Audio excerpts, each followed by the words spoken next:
Tinamaan ng pride ni Kava, dahilan para pilitin niyang tumayo muli. Itinaas niya ang kanyang napakalaking katawan at muling hinarap ang kanyang kalaban sa kabila ng usok at wasak na courtyard. Basag ang kanyang mukha, may bahid ng dugo at alikabok, ngunit mas mabilis na lumitaw ang galit kaysa sa sakit. Ang kanyang kahihiyan ay unti-unting nagiging matinding poot. Pinandilitan niya ang young master at nagngalit.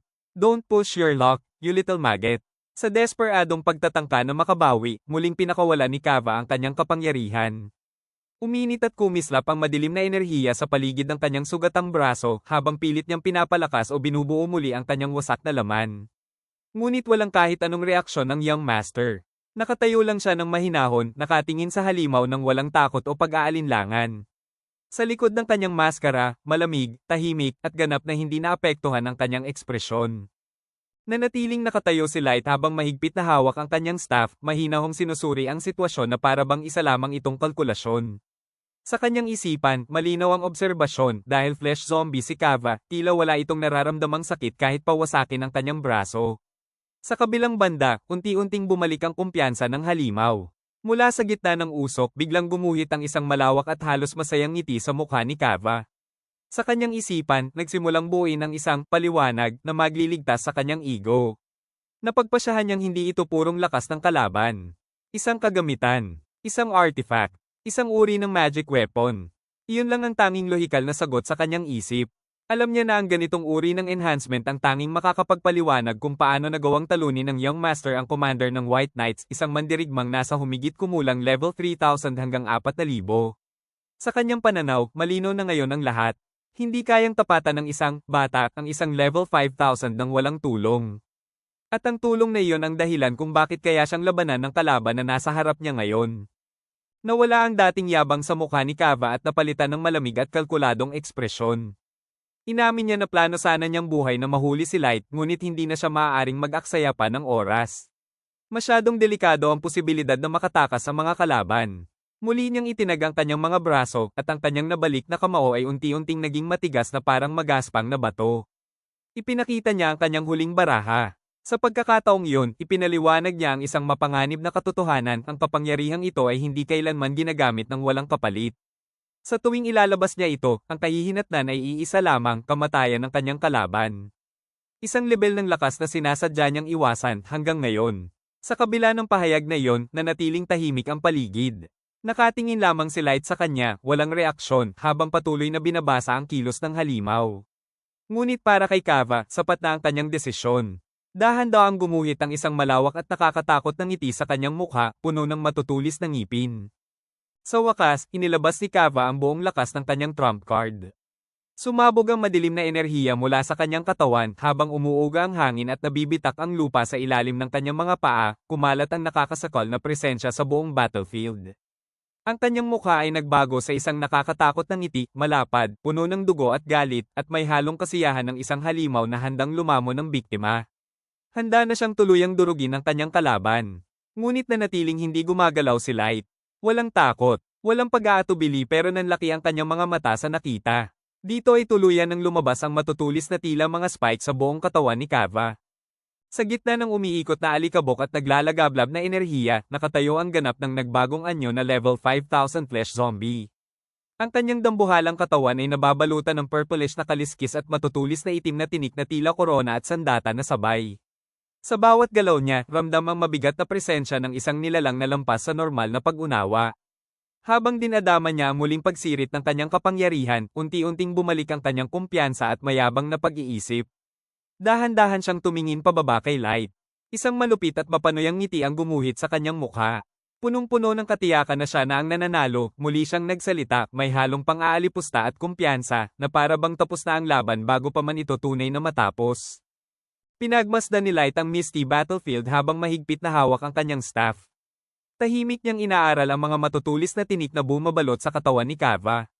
Naningkit ang kanyang mga mata sa likod ng maskara. Ramdam niya ang madilim na enerhiyang pumipintig mula sa mga armas ng halimaw.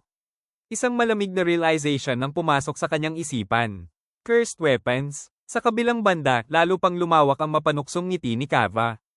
Buong yabang niyang ipinaliwanag ang kalikasan ng kanyang anyo na ang mga cursed magic weapons ay mas malakas kaysa sa karaniwan, ngunit delikadong gamitin ng buhay na nilalang. Ngunit para sa isang flesh zombie, wala itong kaparehong limitasyon. Ayon sa kanya, ito ang dahilan kung bakit siya ibang klase. Habang patuloy siyang nagyayabang, unti-unting nagbago ang atmosfera. Dahan-dahang kumalma ang young master. Ang kanyang bibig ay napalitan ng isang tuwid, malamig, at walang emosyon na linya. Walang takot, walang pagkabigla. Parang may bagong kalkulasyon na tahimik na nabuo sa kanyang isipan. Napahalakak si Kava, itinaas ang kanyang ulo habang tuluyang nilamon ng kabaliwan ang kanyang tagumpay. Sa gitna ng usok at naglalagablab na enerhiya, ipinagmalaki niya ang tunay na kalikasan ng kanyang katawan. Bilang isang flesh zombie, binuo siya mula sa mga bangkay ng tao, isang nilikhang hindi na kailanman buhay sa simula pa lamang. Dahil dito, wala siyang life force na maaaring maubos, kaya't hindi siya tinatamaan ng mga limitasyon na karaniwang kaakibat ng cursed magic weapons. Para sa kanya, ito ang perpektong anyo ng kapangyarihan. Ngunit hindi doon nagtapos ang kanyang paliwanag. Habang umiikot ang magulong itim na enerhiya sa paligid ng kanyang dambuhalang katawan, ipinahayag niya ang mas nakakatakot na katangian ng kanyang trump card. Ang mga sandatang nakabaon sa kanyang pinagsama-samang laman ay hindi lamang basta armas, sila ay magkakaugnay. Sa bawat pag-ugong at pag-vibrate ng mga cursed weapons sa loob ng kanyang katawan, nagkakaroon ng tuloy-tuloy na feedback loop na lalo pang nagpapalakas sa kanilang malas na kapangyarihan. Isang walang katapusang siklo ng pagdami ng sumpa. Umabot sa sukdulan ng nag-aalimpuyong feedback loop sa loob ng katawan ni Kava. Ibinuka niya ng malawak ang kanyang mga braso na panang matutulis na tinik habang buong pagmamalaking ipinahayag na hindi na siya basta ordinaryong halimaw. Sa pamamagitan ng resonance ng mga sumpang nakabaon sa kanyang pinagsama-samang laman, tuluyan na siyang naging isang phantasma class cursed weapon, isang anyong lampas sa natural na limitasyon ng mga buhay na nilalang. Ngumisi siya ng malapad, puno ng nakamamatay na kumpiyansa. Ayon sa kanya, ang simpleng pagdampi sa anumang bahagi ng kanyang katawan ay maaaring magdulot ng isang kamatayan na mas masakit pa sa anumang uri ng pagdurusa. Sa kanyang paningin, tapos na ang laban. Mula sa gitna ng mga guho, tiningnan niya ang tahimik na strategist at buong pang-uuyam na sinabi na wala nang saysay ang paghingi ng awa. Sa ilalim ng kanyang nakal-alasong aura, ipinag-utos niyang tanggapin na lamang ng kalaban ang kanyang katapusan, at sa huling sandali nito, pagsisihan ng lahat ng paghamon na ginawa nito sa kanya. Ang apokaliptik na pahayag ni Kava ay sinalubong hindi ng takot kundi ng pagod na buntong hininga. Bahagyang itinaas ni Light ang kanyang ulo, halatang nababagot, bago niya diretsahang sinabi na sobra-sobra ang ginagawa ng halimaw para sa isang bagay na para sa kanya ay minor curses lamang. Agad namang nagbago ang ekspresyon ni Kava. Lumawak ang kanyang ngiti, puno ng kumpiyansa at pang-uuyam. Tinawanan niya ang reaksyon ng kalaban, siguradong bluff lamang ito. Ayon sa kanya, kitang-kita niya raw ang takot nila, parang maaari niya itong hawakan sa kamay. Ngunit biglang naputol ang kanyang yabang. Mula sa gilid, humakbang ang maid na nakapikit pa ang mata sa tila magalang na inis. Kalmado niyang sinabi na mahirap naman talagang matakot sa isang phantasma class cursed weapon lang. Saglit na katahimikan. Bahagyang naaliw ang young master sa diretsahang komento ng maid. Isang relaxed na, "Oh, I know." Ang kanyang sagot. Pagkatapos ay ibinalik niya ang tingin kay Kava, ganap na kalmado ang kanyang kilos. Idinagdag pa niya na ang kailangan lang nilang gawin ay ipakita na hindi sila natatakot. At doon, tuluyang nagbago ang hangin sa pagitan nila. Ipinikit ni Kava ang kanyang mga mata at muling ngumisi ng may pang-uuyam, tuluyang isinasantabi ang kumpiyansa ng kalaban. Inisip pa niyang baka sinusubukan lamang nilang mag-stall hanggang sa dumating ang backup at tinawag pa niya itong isang clever strategy. Ngunit agad din niya itong tinawanan, siguradong imposible para sa kanila na ay pakitang hindi sila natatakot sa kanyang phantasma class form. Sa kabilang banda, hindi man lang pinatagal ni Light ang yabang ng halimaw. Sa isang fluid at walang kahirap-hirap na galaw, bigla niyang ipina-disappear ang kanyang staff sa isang pocket dimension. Kalmado niyang tugon. It's easy. Inilahad niya ang kanyang kamay, bukas at diretso, habang unti-unting bumibigat ang hangin sa paligid. Sa ibabaw ng kanyang palad, nagsimulang mabuo ang isang makapal at nakakatakot na haligi ng madilim at malisyosong enerhiya. Lalong bumigat ang presensya sa buong battlefield habang unti-unting lumalakas ang puwersa nito. Isang kumpiyansa at mapanganib ng ngiti ang gumuhit sa mukha ng young master habang malamig niyang ipinahayag ang kanyang counter-strategy. Hindi niya kailangang matakot sa phantasma class cursed arsenal ni Kava. Ang kailangan lang niya ay maglabas ng isang sandata na mas mataas, mas madilim, at mas sumpa kaysa rito. Ang nag-iisang matang nakikita ng young master ay tumalim sa ilalim ng kanyang maskara, puno ng nakakatakot na determinasyon. Direkta niyang tinitigan ang kanyang kalaban habang bumababa ang kanyang boses sa isang malamig na pangako. And while I'm at it, I'll teach you through despair and fear. Sa kabilang panig ng courtyard, agad na naglaho ang kumpiyansa ni Kava. Napakurap siya sa gulat habang biglang bumigat ang atmosfera ng laban. Sa ibabaw ng nakabukas na palad ni Light, isang napakalaki at groteskong sandata ang unti-unting lumitaw, nababalot ng makapal na itim na malisya. May kung anong primal instinct ang agad na nagbabala kay Kava. Biglang lumaki ang kanyang mata sa purong takot. Isang marahas na panginginig ang dumaan sa kanyang napakalaking katawan. At doon niya napagtanto ang nakakakilabot na katotohanan, hindi na siya ang pinakamapanganib na nilalang sa laban na ito. Nahati ang makapal na balabal ng malisya, ibinubunyag ang isang sandatang tila isinilang mula sa pinakamatinding bangungot. Lumulutang sa himpapawid ang isang napakalaking espada na gawa sa violet crystal. Ang mga gilid nito ay nababalutan ng matutulis na malatalulot na kristal, habang sa gitna nito ay bumabagtas ang isang buhay na siwang na puno ng groteskong gulugad at hindi mabilang na malataong ngipin. Hindi lamang basta umiiral ang espada, para itong humihinga. Mula rito ay umaapaw ang isang may kamalayan at mapanirang kabaliwan. Isang mapaniil na pula at puting aura ang sumabog mula sa talam, pinipilipit ang kalangitan at binabalot ng nakakasukang liwanag ang wasak na nayon. Mula sa kailaliman ng malabibig nitong siwang, umalingaw-ngaw ang mga sigaw ng hindi nakikitang mga tinig. Isang baliw na halakhak ang sumabog mula sa espada, kasabay ng pagbuga ng isang dalisay at puro na sumpa, isang kapangyarihang lubos na nilalamon at nilalampasan maging ang aura ng isang level 5,000 na halimaw. Casual na hinawakan ng Young Master ang hawakan ng sumisigaw na halimaw na espada. Sa likod ng kanyang maskara, maliwanag siyang ngumiti habang pinagmamasdan ang nakakatakot na sandata na para bang isa lamang itong ordinaryong gamit. Napaisip pa siya ng masaya. Mabuti na lang at itinago niya ito sa kanyang item box para sa mga ganitong pagkakataon. Pagkatapos ay ipinakilala niya ang sandata. Ang mythic class weapon, You Are World Eater. Sa sandaling marinig yon, tuluyang nabasag ang natitirang katinoan ni Kava. Nanlaki ang kanyang mga mata habang bumubuhos ang malamig na pawis sa kanyang katawan. Nanginginig ang kanyang boses nang mapasigaw siya sa takot. Are you completely crazy? Humadya siya sa lupa, desperadong sinusubukang intindihin ang sitwasyon. Hindi niya maunawaan kung paano nagagawang hawakan ng isang buhay na tao ang isang napakasumpang sandata habang nakangiti pa ng parang walang problema. Nakatitig sa Abyssal Blade, halos mawalan siya ng pag-asa habang sumisigaw. Why? How? Are you already broken? Bahagyang nagpout ang Young Master sa likod ng kanyang maskara habang casual na iniindayog ang tumatawa at nagngangalit na You Are World Eater. How rude. May halong inis ang kanyang boses. I'm not broken. Pagkatapos, para bang wala lang, ibinagsak niya ang isang katotohanang humanig sa buong larangan ng digmaan. I'm level 9,999, so I can suppress this level of curse. Biglang nanlaki ang mga mata ni Kava. Level 9,999. Parang tumigil ang kanyang utak sa pagproseso ng narinig. Napatras siya habang nanginginig at naliligo sa malamig na pawis, desperadong kumakapit sa anumang natitirang sentido ng realidad. You're bluffing, sigaw niya sa buong courtyard.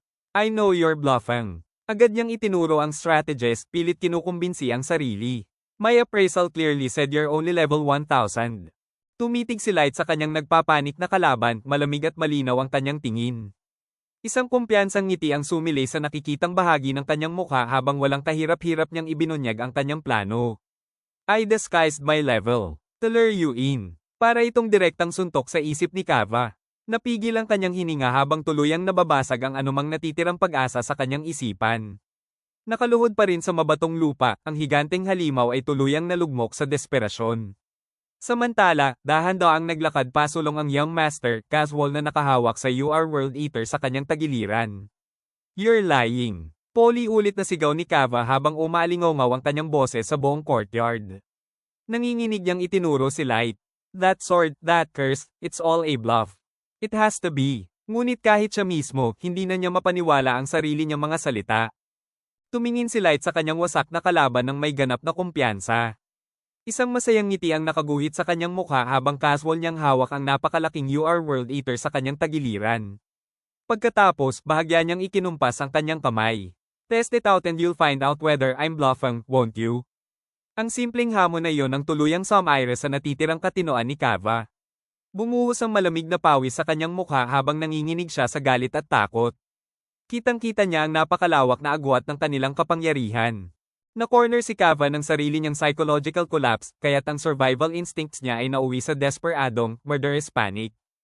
Imbes na umatras, sumugod siya sa isang huling, halos suicidal na counterattack. Ibinagsak niya ang kanyang spiked arm sa isang nakabibinging sigaw para durugin ang kalmado niyang kalaban. Nanatiling hindi gumagalaw ang young master habang bumabagsak ang anino ng higanti sa kanya. Sa malamig at eksaktong galaw, itinaas niya ang mythic class sword at sinalubong ang napakalakas na strike ng walang hirap. Sa pagbangga ng mga sandata, lumawak ang mga mata ni Kava sa desperadong, bloodshot na takot. Pinilit niyang itulak ang natitirang lakas ng kanyang katawan habang isinisigaw ang sirang sumpa sa mukha ng strategist. Hindi na umabot ang desperadong pabagsak na atake ng Colossus. Agad itong sinalubong at pinalihis ng young master gamit ang mythic class sword, tuluyang sinira ang balanse ni Kava at iniwang bukas ang depensa niya. Sa isang kisap mata, inexploit ni Light ang opening. Sa bilis na halos hindi makita, ang tingin ay nakalock sa napakalaking target sa harap niya habang hinigpitan ng kapit sa sandata at pinakawalan ang mabigat na puwersa. Kasunod ang isang final at nakakabinging tunog, isang napakalaking vertical strike. Hinati ng Abyssal Blade ang hangin at tumama ng direkta sa reinforced na katawan ni Kava, habang sumabog ang dark purple energy at purong impact force. Natigilan ng higanti, ang mukha ni Kava ay nanigas sa huling ekspresyon ng ganap na shock bago tuluyang bumagsak sa katahimikan. Ang nakamamatay na upward swing ay nag-iwan ng isang malinis ngunit cataclysmic na void sa hangin. Tuluyang nahati sa dalawa ang dambuhalang kamay ni Kava bago bumagsak paatras habang ang dark, volatile energy na nagpapatakbo sa kanyang undead na laman ay dahan-daang naglaho. Ang kinetic force ng vertical strike ay sumabog sa buong courtyard. Hindi kinaya ng bigat ng mythic class weapon ang katawan ni Kava, kaya tuluyan siyang nagkawatak-watak habang ang isang matinis at nagdurusang sigaw ay palm unit sa hangin. Ang mga cursed magic weapons na naka-embed sa kanyang laman ay sabay-sabay na nag-crack at sumabog bilang dark purple shards, agad na naputol ang kanilang malevolent resonance. Ang mga nagkalat na bahagi ng level 5,000 Titan ay tuluyang bumagsak sa alikabok, ganap na nagkawatak-watak. Habang unti-unting nawawala ang shockwave sa kalangitan, nanatiling tahimik ang level 9,999 strategist sa gitna ng guho, ang kanyang mask na mukha ay lubos na nalulubog sa anino habang pinagmamasdan ang unti-unting pagguho ng kanyang kalaban.